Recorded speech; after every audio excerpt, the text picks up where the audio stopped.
লাল টকটকে টমেটো সমুদ্রে ভেসে আরও একবার বিশ্বকে রঙিন বার্তা দিল স্পেনের ঐতিহ্যবাহী শহর বুনিওল। আগস্টের শেষ বুধবার শহরের রাজপথ রূপ নেয় এক অনন্য যুদ্ধক্ষেত্রে, যেখানে বারুদ নয় অস্ত্র হিসেবে ছোড়া হয় পাকা টমেটো। ৮০ দশকের রাজনৈতিক নিষেধাজ্ঞা পেলেও বিশ্বমঞ্চে এখন এর পরিচিতি সবচেয়ে বড় ফুড ফাইট হিসেবে। নগদ নিয়ে এলো হার না মানা হার অফার। সর্বনিম্ন ১০,০০০ টাকা রেমিটেন্স নগদে পাঠালে থাকছে স্বর্ণের হার জেতার সুযোগ।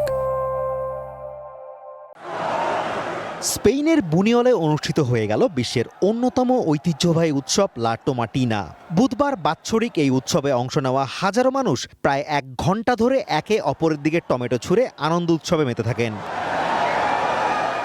এই উৎসবে স্থানীয় বাসিন্দারা ছাড়াও স্পেনের অন্যান্য শহর এবং বিশ্বের বিভিন্ন দেশের পর্যটকরা অংশ নেন। ব্রিটেনের পর্যটক স্যাম ও স্যান যমজ ভাই। এই অনন্য অভিজ্ঞতা অর্জন করতে পেরে তারা দুজনেই উচ্ছ্বসিত।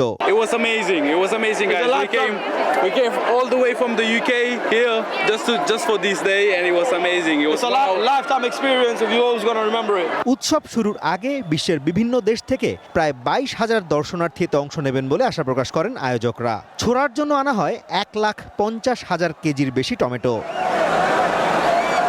১৯৪৫ সালে বুনিওল গ্রামের স্থানীয় বাসিন্দাদের মধ্যে হঠাৎ ঘটে যাওয়া এক অনাকাঙ্ক্ষিত হাতাহাতির ঘটনা থেকে পরবর্তীতে ঐতিহ্যবাহী এই উৎসবের জন্ম হয়।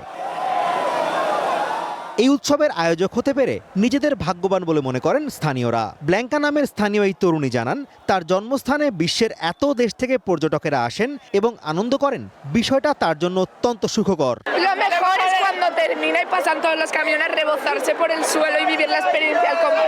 ১৯৫০-এর দশকে এক নায়ক জেনারেল ফ্রান্সিসকো ফ্রাঙ্কোর একচ্ছত্র শাসনের সময় উৎসবটি কিছুদিনের জন্য নিষিদ্ধ করা হয়েছিল। তবে বিগত কয়েক দশকে বিশ্বের বিভিন্ন দেশের চলচ্চিত্র ও ভ্রমণ পিপাসুদের মাধ্যমে উৎসবটি বিপুল জনপ্রিয়তা অর্জন করেছে। Azimur Rashid Kanak, one international desk.